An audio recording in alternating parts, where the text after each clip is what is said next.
السلام علیکم ناظرین، آپ کو پروگرام میں خوش آمدید کہتا ہوں۔ جس طرح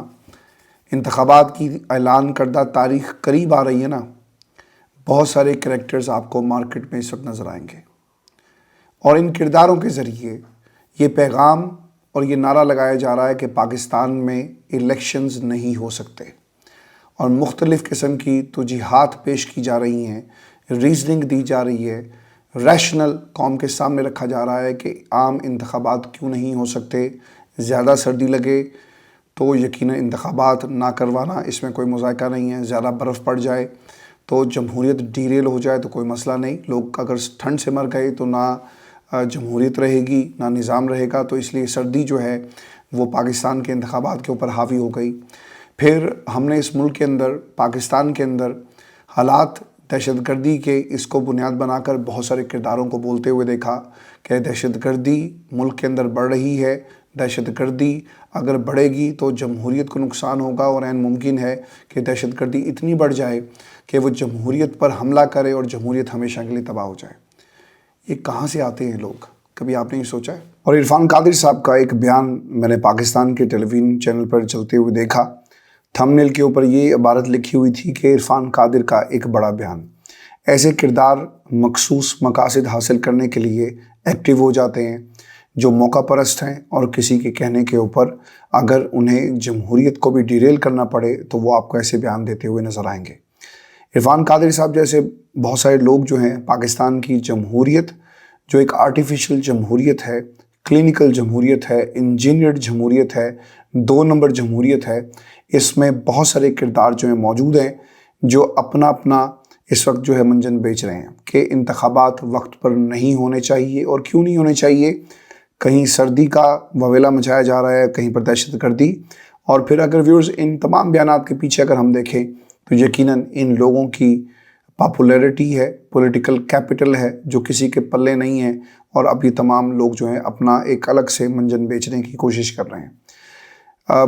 خان صاحب کی گفتگو کو آج پاکستان کے میڈیا پر ڈاؤن پلے بلکہ سینسر کروا دیا گیا ہے۔ ایک نوٹیفیکیشن جاری ہوا پیمرا کی طرف سے، اور اس نوٹیفیکیشن میں یہ موقف اختیار کیا گیا کہ وہ کردار جنہوں نے 9 مئی کے اندر اپنا کردار ادا کیا، جو ماسٹر مائنڈ تھے، جنہوں نے ریاست کے خلاف تقریریں کی اور لوگوں کو اکسایا، فوجی تنصیبات پر حملے کروائے، ایسے لوگوں کی تقریر کو آپ نہیں چلا سکتے۔ آپ نے یاد رکھنا ہے کہ ایسے وقت میں یہ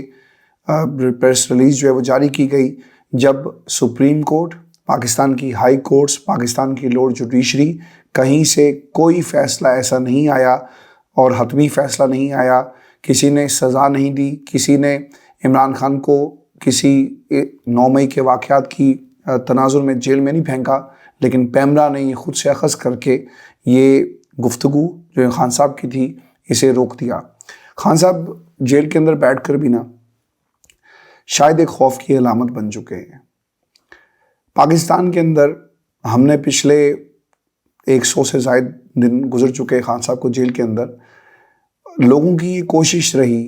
سیاسی جماعتوں کی بالخصوص، کہ اگر عمران خان باہر آ گئے، انہوں نے تقریریں کی، ان کی تصویریں چلی، ان کا نام چلا، ان کے سٹیٹمنٹس کو پاکستان کے ٹیلی ویژن چینل پر چلایا گیا، تو شاید ہم عمران خان کا مقابلہ نہ کر سکیں۔ ان کو شاید یہ غلط فہمی یہ ہو گئی کہ اگر عمران خان کا نام نہ چلانا تو شاید لوگ بھول جائیں گے۔ لوگ کہاں بھول رہے ہیں؟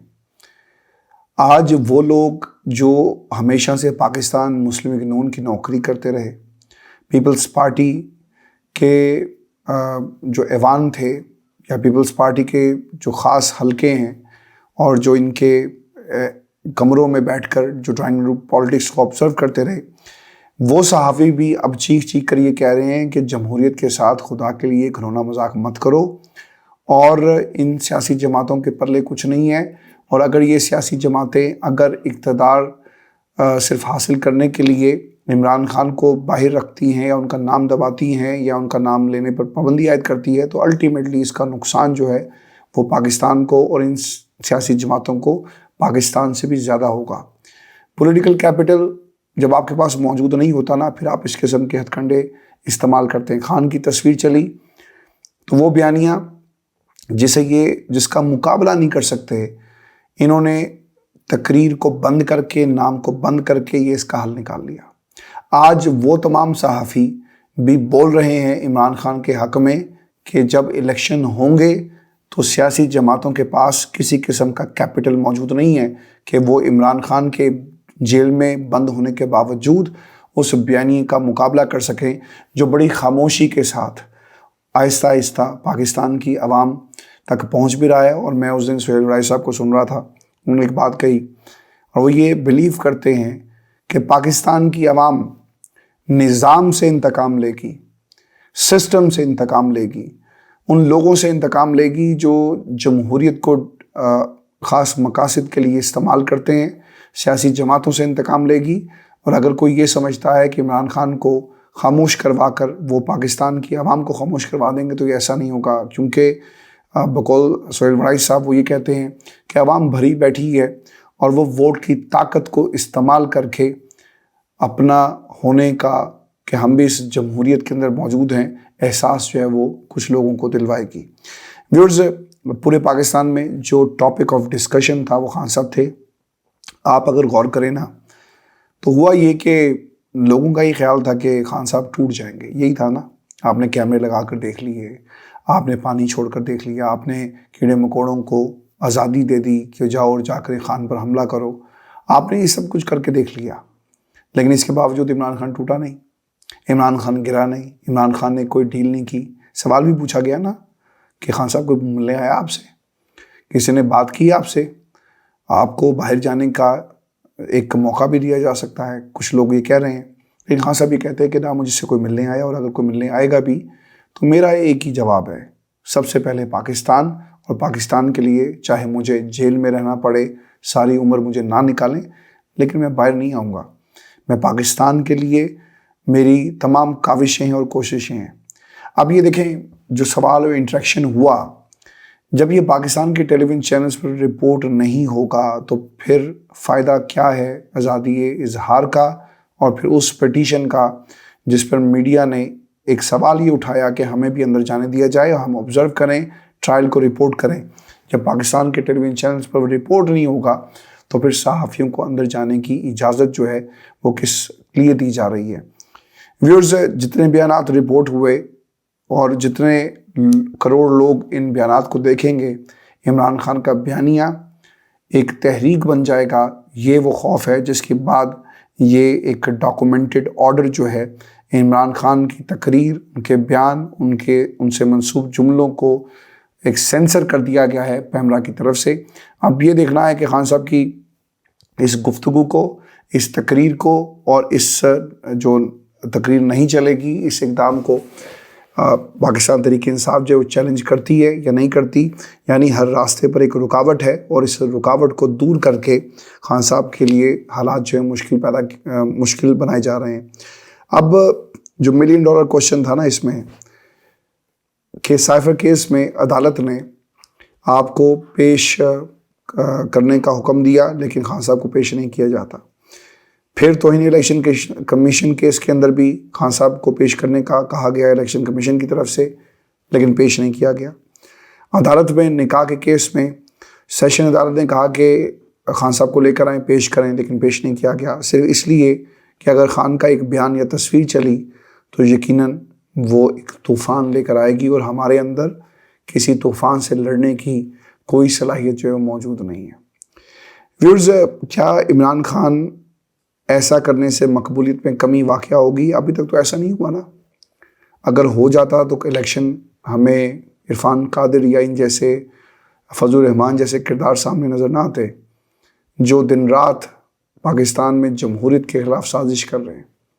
یہ ملک کے خلاف سازش نہیں ہے، یہ جمہوریت کے خلاف سازش ہے، اور جمہور عوام سے بنتا ہے، اور عوام کے خلاف جب سازش کی جاتی ہے تو پھر یہ عوام کا بھی حق ہے کہ وہ اپنا جو بدلہ ہے نا وہ ووٹ کی طاقت سے لے۔ ویورز، آپ کو یہ بھی بتا دیں کہ لاہور میں نا ایک انتہائی اہم سیاسی ملاقات ہوئی ہے، اور سیاسی بیٹھک میں کیا کچھ طے پایا۔ ایک لشکر کا کمانڈر ہے جس کا نام فضل الرحمان ہے، جس نے اپنی ایک جعلی قسم کی ملیشیا بھی بنائی ہوئی ہے،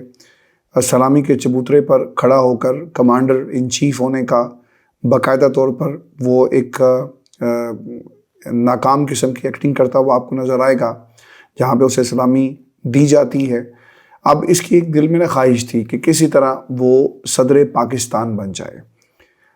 حمداللہ صاحب نے یہ بات کہی، ان کی پارٹی کے دیگر لوگوں نے بھی یہ بات کہی کہ نون لیگ جیتے یا پیپلز پارٹی جیتے، لیکن صدر ملک کا آئندہ فضل الرحمان صاحب ہی ہوں گے۔ آپ جسٹ امیجن کریں،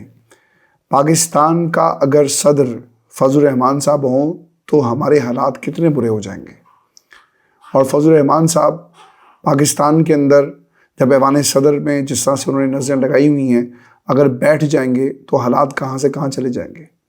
اب یہ دونوں پارٹیز کے ساتھ ڈیل کر رہے ہیں۔ ڈیل کیا ہوگی کہ یار ہمیں کیا بدلے میں دو گے؟ اگر تمہیں ہماری حصے کی نشستیں چاہیے میاں صاحب تو بدلے میں آپ کیا دیں گے؟ اور اگر آپ ہمیں یہ نہیں دے سکتے تو یاد رکھیں ہمیں تو دوسری طرف سے یہ چیز کی آفر ہو رہی ہے۔ یعنی آصف علی زرداری صاحب ہمیں صدر بنانے کے لیے ان سے بات چیت چل رہی ہے، آپ بھی سوچیں، اور اس بنیاد کے اوپر باقاعدہ ڈیل کی کوشش جو ہے وہ کی جا رہی ہے۔ اب اس میں ایک تو جو خبر میری لاہور میں کچھ لوگوں سے بات ہوئی، ماڈل ٹاؤن نون لیگ کے پارٹی دفتر میں مولانا کی نواز شریف، شہباز شریف، مریم نواز، اسحاق ڈار، احسن اقبال، خواجہ سعد رفیق، مریم اورنگزیب سے ملاقات ہوئی ہے، اور سیٹ ایڈجسٹمنٹ کے حوالے سے اس پر بات چیت بھی ہوئی۔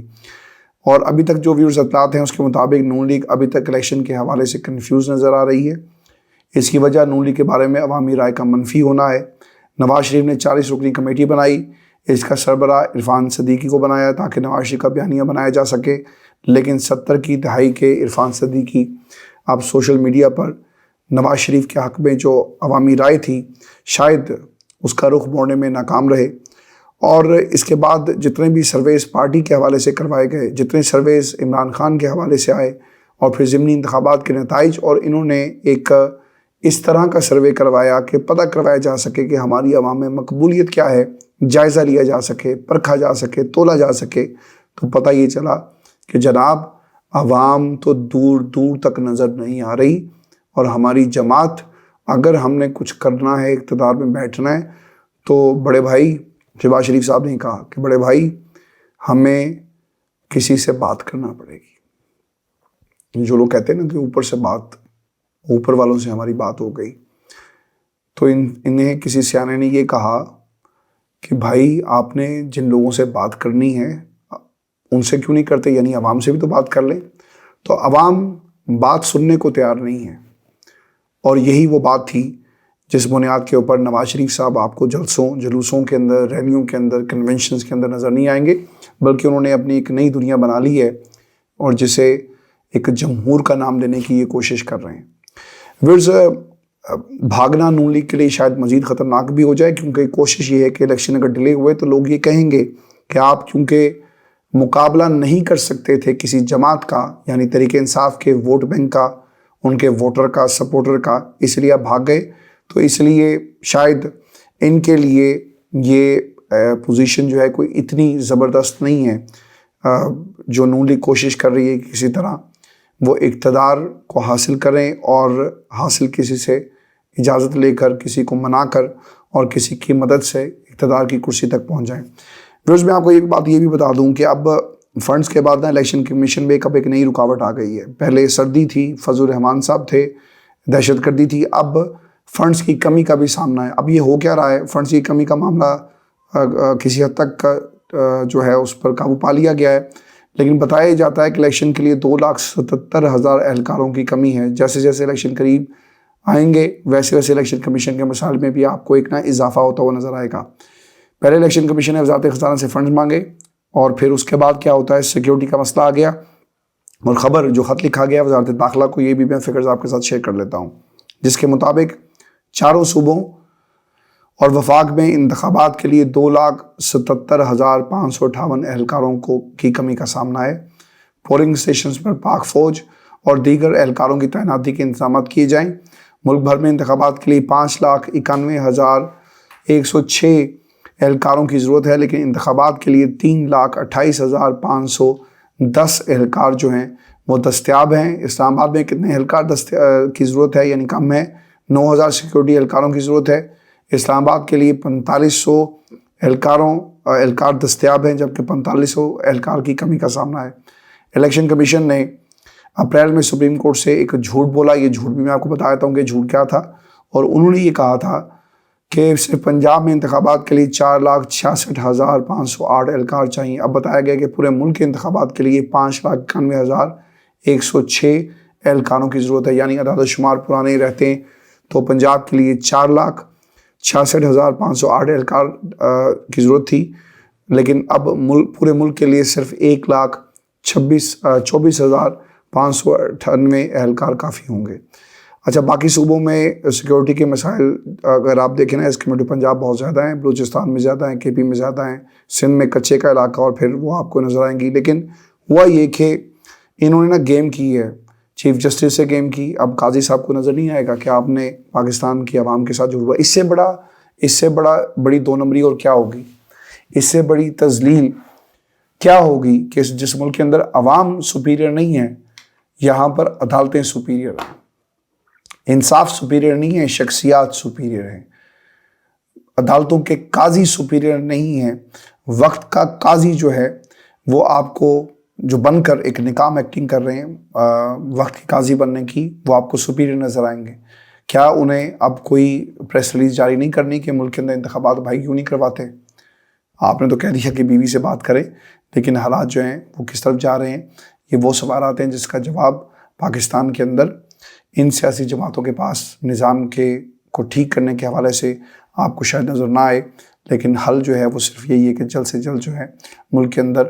انتخابات کروائے جائیں، اور ہمیں عجیب قسم کی خبریں اور عجیب قسم کے مسائل میں آپ الجھاتے ہیں، جس طرح 190 ملین پاؤنڈ پاکستان کے اندر پڑے ہیں، لیکن کہا یہ جاتا ہے کہ یہ ایک دو نمبری کی گئی، اور آپ نے 6 سے 7 لوگوں کے حوالے سے ایک کارروائی شروع کر دی، اور پھر رانا ثناء اللہ صاحب دانیال عزیز کی لڑائیوں کے حوالے سے کہتے ہیں کہ جناب یہ صرف منسٹری کا معاملہ ہے۔ تو بھائی جن لوگوں نے آپ پر الزام لگایا وہ بھی آپ کے، جن لوگوں پر الزام لگا وہ بھی آپ کے، اور آپ پھر یہ کیوں تسلیم نہیں کرتے کہ رولا صرف جو ہے نا منسٹری کا ہی ہے بھائی جان، اور صرف اقتدار کا ہی ہے۔ میں خوش ہوں رانا ثناء اللہ سے، کم از کم انہوں نے یہ بات ضرور کہی کہ یہ صرف ٹکٹ کا منسٹریز کا جھگڑا ہے اور اس کے علاوہ اور کچھ نہیں ہے۔ ویورز، یہ آج کا شو تھا ہمارا۔ آپ نے کچھ دنوں سے دیکھا ہوگا کہ میں ویڈیوز کا جو ٹائم ہے ہم نے کم کر دیا، کیونکہ میرے گلے میں بہت زیادہ تکلیف ہے اور میں زیادہ دیر گفتگو اور کنسنٹریٹ بھی نہیں کر سکتا، کیونکہ میں بہت زبردست قسم کی ہیوی ڈوز جو ہے وہ لے رہا ہوں اینٹی بایوٹکس کی، اور اس کا ایک اپنا اثر ہوتا ہے۔ آپ کے بہت سارے پیغامات مل رہے ہیں، بہت سارا پیار مل رہا ہے کمنٹس میں، اور جس کا میں بہت مشکور ہوں۔ دعا میں یاد رکھیے گا، انشاءاللہ کچھ دنوں میں تگڑے ہو کر پوری ہمت کے ساتھ، پورے زور کے ساتھ ہم پوسٹ مارٹم کریں گے پاکستان کے حالات کا اور ان کرداروں کا جو ملک کے اندر جمہوریت نہیں چاہتے، شعور نہیں چاہتے، اور کچھ جو جمہوری فورسز ہیں ان کے خلاف کام کر رہے ہیں۔ اس پر تفصیل سے بات کریں گے۔ اپنا خیال رکھیے گا، اجازت دیجیے، اللہ نے کے بعد۔